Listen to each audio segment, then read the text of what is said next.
Yo bro, en forme ou quoi? Bien ou bien? Tranquille ou tranquille? J'espère que tu vas bien, j'espère que tu es en forme, j'espère que tu as la patate, que tu es totalement déterminé. Écoute, si c'est la première fois que tu vois ma tronche sur YouTube, je t'invite dès maintenant à cliquer sur le bouton s'abonner et activer la cloche pour être en mode VIP et recevoir toutes les prochaines vidéos. Bim! Aujourd'hui, je vais simplement t'offrir un indicateur, c'est un indicateur qui s'appelle point zéro oscillateur.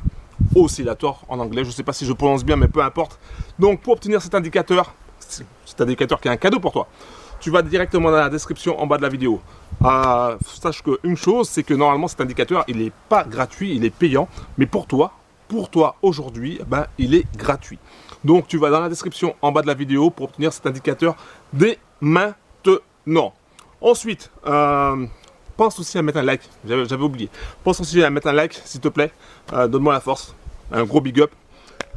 Et puis on va passer maintenant à l'explication un petit peu sur cet indicateur. Allez, c'est parti, c'est maintenant. Ok. Donc là, on est sur le MT4. Donc,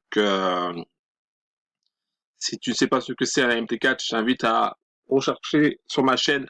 J'explique un petit peu la plateforme MT4. Donc, on va mettre l'indicateur. Donc, c'est le point zéro oscillateur. Je le fais glisser.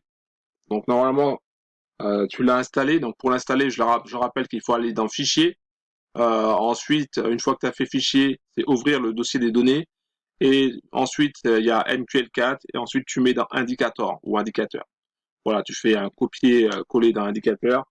Et ensuite, tu penseras dans ton navigateur où c'est marqué les indicateurs, tu penses à rafraîchir pour que ça puisse apparaître.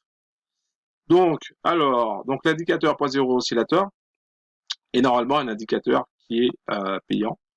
Donc moi, je l'ai eu gratuitement et donc je te le partage aujourd'hui.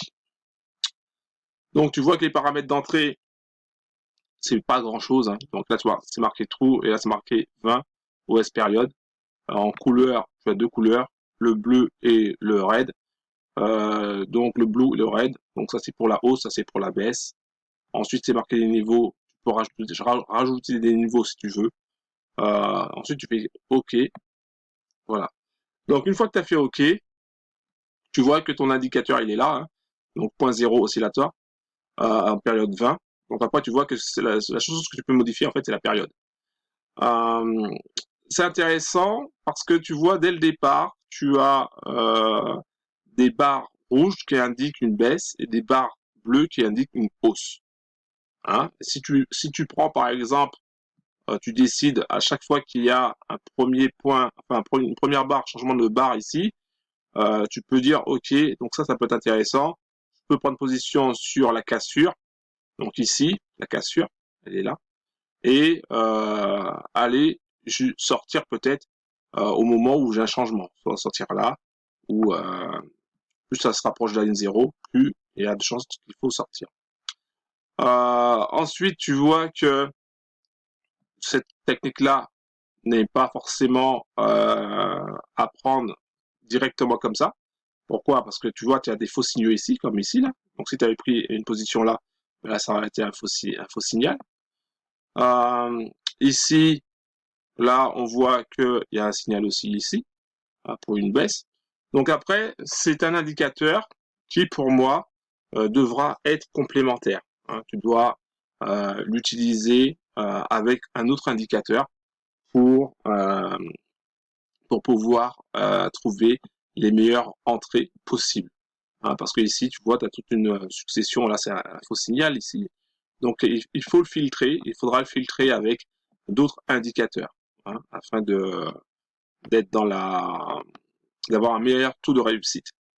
Il y a une chose aussi que tu peux faire, c'est le combiner avec des, comment dirais-je, là on a par exemple les bougies, donc c'est combiner avec les patterns. Tu peux combiner avec des patterns.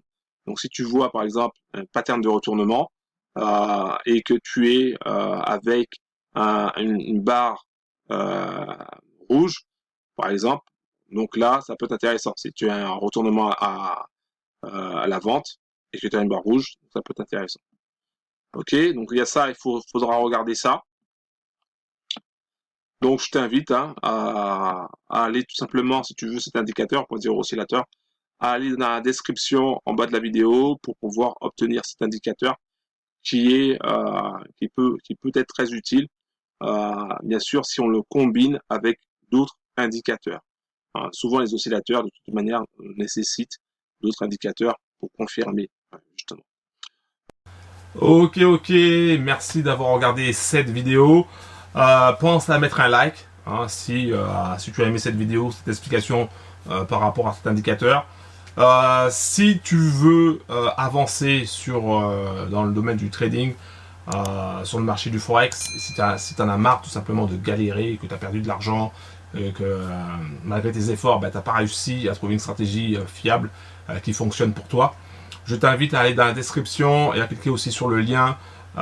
Tu trouveras toutes les informations sur ma formation, la stratégie des 3 crânes. C'est une stratégie qui est vraiment simple à comprendre, facile à mettre en place et ça va t'aider vraiment à exposer les scores.